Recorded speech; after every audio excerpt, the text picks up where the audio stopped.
مشاهير مصر وفنانيها انقسموا على نفسهم بالنسبه لثوره 25 يناير. في ناس كانت مع الثوره وناس كانت ضدها. مش مشكله، هي دي ديمقراطيه. المهم ان انت تعبر عن رايك باحترام، مش كده برضه؟ 25 يناير كلنا تفاعلنا وكلنا كنا نتمنى ان احنا نكون و26 و27 خلصوا دول روحوا قعدوا 3 ايام ومشيوا.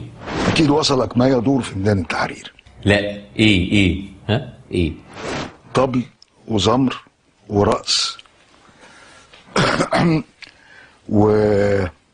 وبنات وشباب ومخدرات وعلاقات جنسية كاملة. مش قلت لك نروح ميدان التحرير؟ يا عم بيقول لك طبل وزمر وحريم وجنس وكلام من ده واحنا قاعدين. سوري استاذ صلعت، في فيديو يثبت كلامك؟ الصراحة راحة يا عين وانت اسفين، واضح ان كان في غلطه لخبطت فيديوهات. هنصلح الغلطه دي حالا. استاذ صلعت معلش كمل، ايه كمان بيحصل في ميدان التحرير؟ ما يحدث الان في ميدان التحرير كرنفال. في فرق بتعزف، في وان اكت بلاي، مسرحيات بتتعمل كلها طبعا فيها تهكم على النظام وعلى شخص الرئيس وعلى حاجات كتير. في لب، في سوداني، في فشار، في حاجه ساقعه، في شاي، واخد بالك؟ انتوا عارفين انا دلوقتي بس عرفت ايه اللي كان بيحصل في ميدان التحرير، وتضامنا مع السيد الاستاذ صلعت زكريا هقدم لكم الدليل القاطع على صدق كلامه. طبل وزمر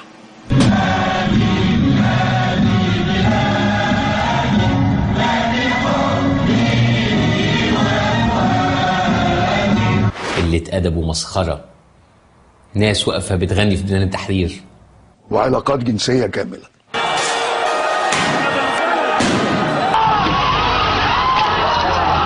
عندك حق يا أستاذ طلعت، دي ما كانتش مجرد علاقات جنسية كاملة، دي كانت حفلات جنس جماعي. عندك حاجة تضيفها تاني يا أستاذ طلعت؟ وما أدراك اللي جوه بقى من إخوان مسلمين وحاجات الله أعلم بيها. يا أبو الحاج مش لسه عمال تقول لي طبل وزمر وجنس ومخدرات وصبيان وبنات؟ إخوان مسلمين مين يا كابتن؟ أستاذ طلعت ركز كده معايا شوية، أنت متأكد من اللي أنت بتقوله ده؟ ودي على مسؤوليتي.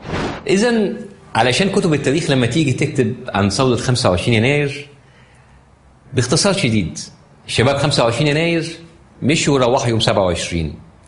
ناس تانية جت، كان في طبل وزمر ورقص وصبيان وبنات وجنس ومخدرات، جنس جماعي ومخدرات واخوان مسلمين، واقاموا الكرنفالات واكلوا السوداني والفشار والملبس، وادى ذلك الى اسقاط النظام.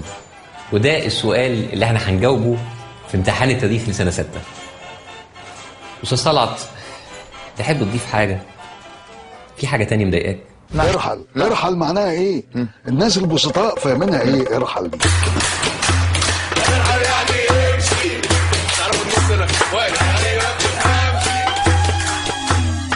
ارجو ان احنا نكون جاوبنا على سؤال.